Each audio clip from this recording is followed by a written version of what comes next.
Bolehkah bendera Amerika berkibar semula di atas kedutaan Amerika Serikat di Kabul, kali ini dengan Taliban berkuasa? Bekas Duta Besar Amerika Serikat Ronald Newman berkata, ya. Ya, saya boleh bayangkan itu. Saya rasa Taliban perlu membuat beberapa perubahan dasar, terutamanya kerana akan ada tindak balas politik domestik yang kuat di Amerika jika apa yang mereka lakukan terhadap wanita diabaikan. Saya rasa itu akan menjadi sangat kuat, tetapi ada sebab untuk membuka semula dan saya boleh bayangkan Amerika Syarikat melakukannya. Walaupun terdapat imej rakyat Amerika yang tergesa-gesa meninggalkan Kabul pada tahun 2021, mengekalkan sebarang bentuk hubungan dengan Washington tidak pernah benar-benar diketepikan oleh Taliban. Taliban telah menjelaskan, walaupun semasa rundingan di Doha, bahawa mereka mahu hubungan politik dikekalkan. Mereka mahu tentera berundur. Sebenarnya, beberapa bentuk penglibatan sudah pun berlaku. Pegawai-pegawai Amerika Syarikat telah pergi ke Kabul untuk mengadakan perbincangan, manakala Washington masih mempunyai sebab-sebab praktikal untuk berurusan dengan Taliban, di mana kepentingan mereka bertindih. Amerika Syarikat sudah pun berurusan dengan Taliban secara pragmatik dalam beberapa bidang tertentu. Terdapat misi ke Kabul, terutamanya berkaitan dengan pembebasan tebusan Amerika yang ditahan di Afghanistan dan juga usaha menentang keganasan. Tetapi Taliban sendiri masih sangat bermasalah. Layanan mereka terhadap wanita menjadi semakin melampau, sementara persoalan serius masih wujud mengenai Al-Qaeda dan kumpulan militan radikal lain yang beroperasi di Afghanistan. Dalam beberapa hal jawapannya adalah ya, tetapi dalam hal lain ia sangat membimbangkan kerana jawapannya adalah tidak. Sudah tentu ia tidak berubah, malah ia menjadi lebih teruk dengan pandangan Islam yang hampir seperti zaman pertengahan yang tidak dikongsi oleh kebanyakan negara Islam. Tetapi menjauhkan diri juga mempunyai akibat. Rusia sudah pun secara rasmi mengiktiraf kerajaan Taliban. China pula telah membina hubungan rapat tanpa pengiktirafan rasmi. Dan negara-negara jiran Afghanistan semakin memperluaskan hubungan perdagangan dan politik. Pertama sekali, kita telah beberapa kali menjauhkan diri daripada Afghanistan sebelum ini. Dan saya ingin katakan bahawa setiap kali kita berpaling daripada Afghanistan, akhirnya kita sendiri yang menanggung akibat yang menyakitkan. Sumber mineral yang melimpah di Afghanistan mungkin suatu hari nanti akan memberi Washington satu lagi sebab untuk kembali terlibat.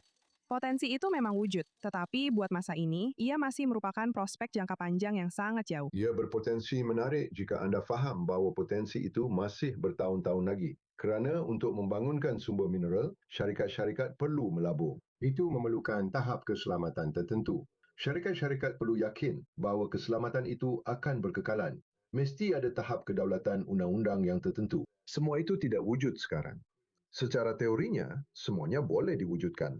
Sehingga ia diwujudkan, saya tidak fikir ini adalah idea yang serius. Jika Washington kembali ke Kabul, bekas duta di sana berkata ia tidak boleh mengulangi corak yang telah melemahkan usahanya selama 20 tahun di Afghanistan. Pelaburan terlalu sedikit ketika negara itu agak stabil.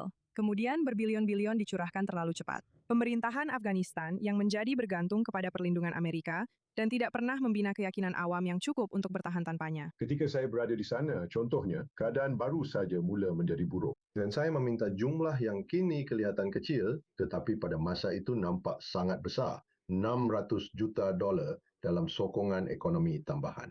Saya hanya mendapat 43 daripada 600 yang saya minta kerana Iraq menyerap segala-galanya. Kemudian kami masukkan berbilion-bilion. Tetapi apabila kami memasukkan wang yang banyak, kami melakukannya terlalu cepat dan kami hanya menumpukan kepada bahagian-bahagian tertentu negara dalam usaha untuk mendapatkan penstabilan yang cepat. Dan sistem politik Afghanistan tidak dapat menyerap wang itu.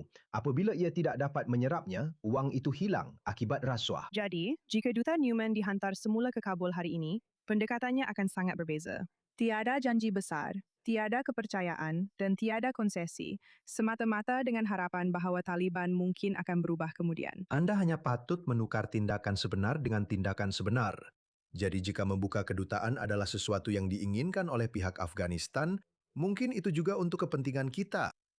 Tetapi ada pelbagai perkara yang kita mahukan. Kita patut ada sesuatu yang khusus yang mereka lakukan pada masa yang sama sebagai balasan. Bukan sekedar mungkin mereka akan melakukannya kemudian. Dan itu mesti dilakukan secara berperingkat kerana tiada keyakinan. Tiada keyakinan daripada kedua-dua belah pihak. Dan tiada sebab untuk mana-mana pihak mempunyai keyakinan atau kepercayaan. Dan jika anda Melakukan perkara seperti membuka kedutaan tanpa mendapat apa-apa balasan. Anda hanya memberi message bahwa pihak Afghanistan tidak perlu bertindak. Mereka hanya kekal di situ dan Amerika Syarikat akan tunduk serta mengubah pendiriannya. Bagi Washington, kembali ke Afghanistan mungkin bukan lagi sesuatu yang sukar dibayangkan. Tetapi, message bekas duta itu jelas. Jika Amerika kembali ke Kabul, ia tidak sepatutnya mengikut syarat Taliban.